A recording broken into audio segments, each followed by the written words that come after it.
আসসালামু আলাইকুম। সবচেয়ে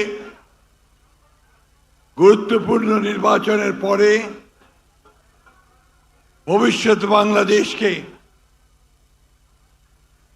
গণতান্ত্রিকভাবে এবং অর্থনৈতিকভাবে কিভাবে তার উত্তরণ ঘটবে এবং এই নির্বাচন সম্পর্কে আমাদের ভবিষ্যৎ প্রধানমন্ত্রী যিনি বিপুল ভোটে জনগণের ম্যান্ডেট লাভ করেছেন আগামী নির্বাচন দেশকে শাসন করবার জন্য পরিচালনা করবার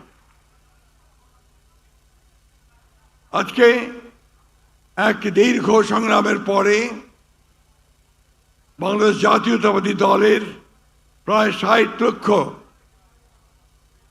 নেতাকর্মীর বিরুদ্ধে মামলা, ২০,০০০ নেতাকর্মীকে হত্যা, প্রায় ১৭০০ নেতাকর্মীকে গুম করে দেওয়ার পরে জানুয়ারির ২৪ জুলাই এবং আগস্টে প্রায় ২,০০০ ছাত্র, নারী, শিশুর আত্মাহুতির পরে, রক্তপাতের পরে আমরা আজকে একটা গণতান্ত্রিক পন্থায় ফিরে যাওয়ার যে প্রধান ফটক, সেই ফটককে উত্তরণ করতে চলেছে।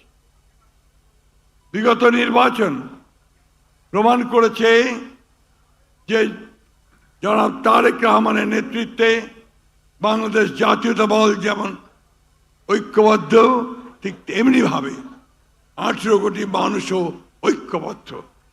তারা পরিবর্তন চায়, সেই পরিবর্তন হচ্ছে উন্নয়নের পরিবর্তন, অবস্থার পরিবর্তন, রাজনীতির গণতান্ত্রিকীকরণের পরিবর্তন, অর্থনীতির গণতান্ত্রিকীকরণের পরিবর্তন।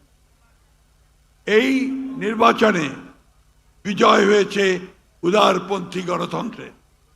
আজকে আমরা কিছুক্ষণের মধ্যেই আমাদের নেতা, বাংলাদেশের নেতা, যিনি কয়েকদিনের মধ্যেই বাংলাদেশকে নেতৃত্ব দিতে চলেছেন, সেই তরুণ নেতা যিনি বাংলাদেশের মানুষকে নতুন স্বপ্ন দেখিয়েছেন, একটি পরিবর্তিত বাংলাদেশ, একটি স্বাধীন বাংলাদেশ, গণতান্ত্রিক বাংলাদেশ, সেই নেতা আপনাদের সামনে বক্তব্য রাখবেন। আমি আমার কথা এই বলে শেষ করতে চাই, আসুন আজকে আমরা আমাদের এই তরুণ নেতা তারেক রহমানের হাতকে শক্তিশালী করি। আমরা বাংলাদেশের যে নতুন সূর্য উদিত হয়েছে, সেই সূর্যের আলোয় সবাই আলোকিত হই। আমরা সত্যিকার অর্থেই একটা শান্তির বাংলাদেশ, ভালোবাসার বাংলাদেশ, গণতন্ত্রের বাংলাদেশ আমরা গড়ে তুলি সবাই মিলে। সবাইকে ধন্যবাদ। আমি এখন আন্তরিকভাবে আপনাদেরকে ধন্যবাদ জানাচ্ছি, বিশেষ করে our members of the international community of the press.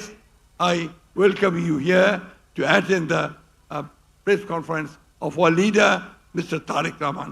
Thank you.